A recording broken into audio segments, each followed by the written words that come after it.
Hello, everyone. You probably know, I'm Matthew Schwab, and from Matthew Schwab Speaks, here with another episode of Matthew Schwab Listens. Today, I am talking to basically a lifelong friend, or I should say, kind of family, Sarah Jane-Fitch.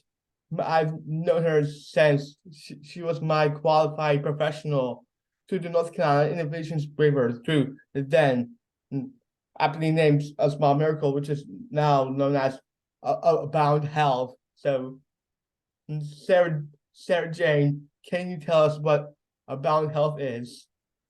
Hey, Matthew, thank you for having me. Abound Health is an organization that believes in creating a safe environment where DSPs or staff, also known as one-on-one workers, can work with individuals on a variety of needs so that they can live as independently as possible. Abound is across the entire state and hoping to go into other states soon. I'm sure it will happen. So, what is your current role with Abound Health? So my current role is I'm the QP trainer. So I train the Qs across the state so that we can provide quality services to those being served no matter what region of North Carolina they're in. So I support QPs in learning to have good customer service, learning to navigate our billing system, and learning how to advocate for those that we're serving and provide a good clinical eye for the development of the individuals we serve. That's amazing. You're definitely doing great work. You, Thank you. you did great work with me, and I know you're doing great work with others. Thank you. You're welcome. Please tell us what you did before Small Miracle, now Abound. So before A Small Miracle, I was in college. I have a fun fact that I've never worked anywhere else. So if Wow. you can believe it, I graduated from Meredith College and got a DSP position with A Small Miracle, and then became a QP for over a decade. And now I get to talk to QPs all day. That's amazing. Thank you. You're very welcome. So what is your favorite thing about your job? Oh, I mean, there's so many things, Matthew. When I was a DSP, it was working in the field and getting to see those light bulb moments where someone like yourself would gain a skill and be really proud of themselves.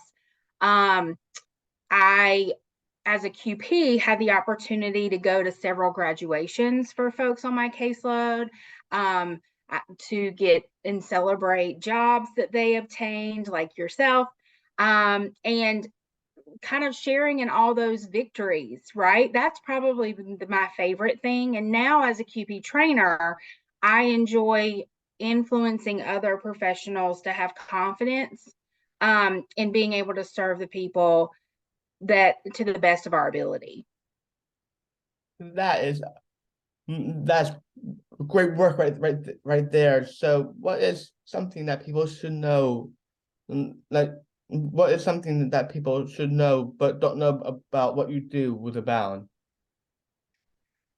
Well, we provide services for the innovations waiver and the state funded waiver.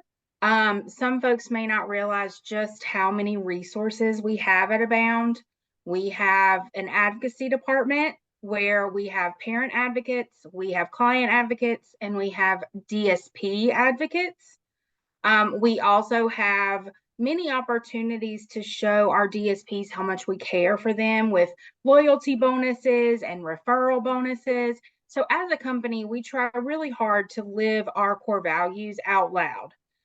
Every voice truly matters, and we do continue to evolve because we feel like everybody's opinions and suggestions should be heard and potentially implemented if they make sense. So one of the things probably is that we care um, from all the way to the client to upper management. That is very a thorough process. I should know because I've been going through that thorough process my entire life. So now we're done with the serious questions. Now Okay. to the fun ones. So the first one for that segment is, what do you do for enjoyment? I know you love to travel. So, and what is your favorite place that you ever visited? Oh, great question. My favorite place. So my favorite place in the States is Boston, Massachusetts. Yes. And my favorite place abroad is actually Lima, Peru. Oh, Um, it was a stop on my way to Machu Picchu in a few years ago. that is great places to visit. I haven't gone there before, but it sure sounds fun. Add it to your list. Definitely. Would you rather only be able to watch, to be able to listen to Christmas songs all year round, or be able to watch nothing but horror movies? Oh, I think Christmas. Definitely Christmas. Yeah. Yes. What food do you love? Uh, what food do you what food do you love that a lot of people might find a little odd? I really love deli sandwiches, but not ones that I make, ones that are made outside, like at Jersey Mike's. I really like a good deli sandwich. That's good. I love those. Yeah. Yeah. My favorite one of those is Subway. Oh, I love Jersey Mike's. I mean, I like Jersey Mike's, but Subway has my favorite meatball subs. Oh, very good. Those are good. Yes. Would you rather watch nothing but The Office or Friends the rest of your life? Friends. Mine's The Office. Yeah. Yeah. Who is the most interesting person you met? The most interesting person I've met.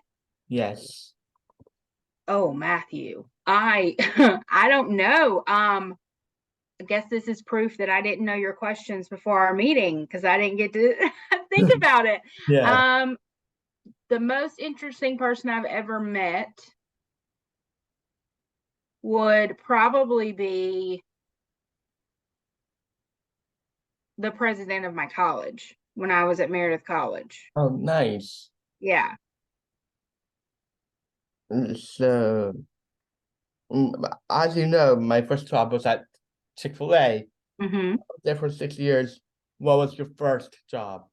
My first job was working with a young teenage female who was nonverbal and did not have Medicaid services. So her parents paid me as a babysitter to work with her throughout the summer. We would watch The Price is Right and have chicken nuggets, and we had a really good time together. That is amazing. So, what qualities do you like most about others? I like people who are genuine, people who can own their mistakes, and people who don't take themselves too seriously. So people who can have fun, have a good time. Definitely. If you are wealthy, you were so if you're wealthy and you didn't need to work, what will you do with your time? I would work for a lot of nonprofits. I would probably I'd be a philanthropist, probably. I'd raise a lot of money. Nice. That's a I'm sure they're they're waiting for you. One day, one can hope to have enough money to just be able to do whatever, right? True. Yes. You can't win the lottery if you don't buy tickets, though. Nope. Sometimes you have to spend money to win. That's true. Yeah. Spend money to make money. Yes. Spend a little, save a little. Yeah. Yeah. My so do you like to cook? Do I like to cook? Yeah. Not really. Oh, I'm not very patient.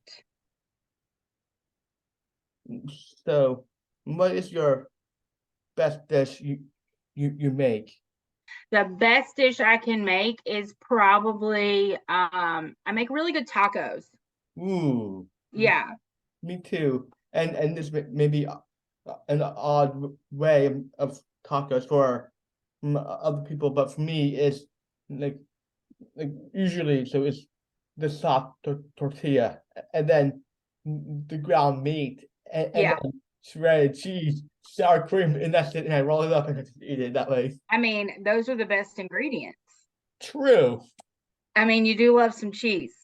definitely. And so, and I also make a great omelet. Like Yes. this is cheese omelet. Cheese, of course, a cheese omelet. I couldn't I couldn't think of anything else you'd want on it. Yeah. So I am an early riser. What is your ideal time to wake up every day? My ideal time to wake up is 7 to 7:30 probably without an alarm. But I like to go to bed by 10. That's not too bad. Yeah, Not too early, but not too late. right. Yes, that's kind of my mindset right there. Well, and I don't go to bed right at 10, right? But like starting my routine and getting ready to kind of just calm from the day. Oh yeah, That's just my preference. If I push it too far, I get too tired. oh yeah. I'm old over here, you know. I'm almost 26 here, and as the longest I can do for like an overnight thing. I mean, for like for rare occasions, if I have to stay up late. The latest I can do is like 12 a.m. and that's it. I don't even know if I could make it that long, but I am 10 years older than you. So, True. And I'm not like the others that stay up until like 3 a.m. only have like 4 or 3 hours of sleep. well, my mama said nothing good happened after midnight. Yeah, yes. What is the biggest risk you've taken? The biggest risk I've taken, oh man. Well, I have a learning disability, right? So the biggest risk I ever took was trying getting into college, getting certain certificates. Um, it was probably the biggest risk I ever took was on myself and believing in myself. Perfect. Awesome. I'm glad you're able to do it despite your diagnosis. I used to love the Wiggles. Did you see that there's a documentary coming out on Netflix about the Wiggles and really watch it? I did not know that. I have several clients on my caseload that loves them. So I might watch it just so that I have something to talk with my friends about. But I hadn't thought about it. I didn't know it was coming out. Yeah, it's like the Wiggles has been out for a long time, like Yeah. at least like a decade before I was born, because I remember when I was born and the first formative years of my life was the Wiggles. Yeah. They've been around a long time. Yeah, like I remember going. So one of my friends and I when we were very little. I think I was like two or like maybe 2 or 3, like the late 90s. We went to the Wiggles concert. What was that your first concert? Yes. My first concert was Reba McEntire. Wow. And, but my first adult concert was Van Halen. My first adult concert was Rascal Flatts. Oh wow. Yeah. So I have multiple first concerts. My first concert was the Wiggles. My first adult one was Van Halen, and my first concert as a couple with my girlfriend Lucia was Big Time Rush. Oh, Big Time Rush. I liked that show. I would watch it when I'd babysit. I don't know what my first concert was as a couple. The first play that Rashid and I went to was Aladdin. He surprised me and drove me to Durham, and we watched Aladdin. Nice. The first one that Lucia and I watched together at DPAC was Frozen. Oh, yes, Frozen's a good one. Yep, last tour because we were celebrating our 7th anniversary, and 7?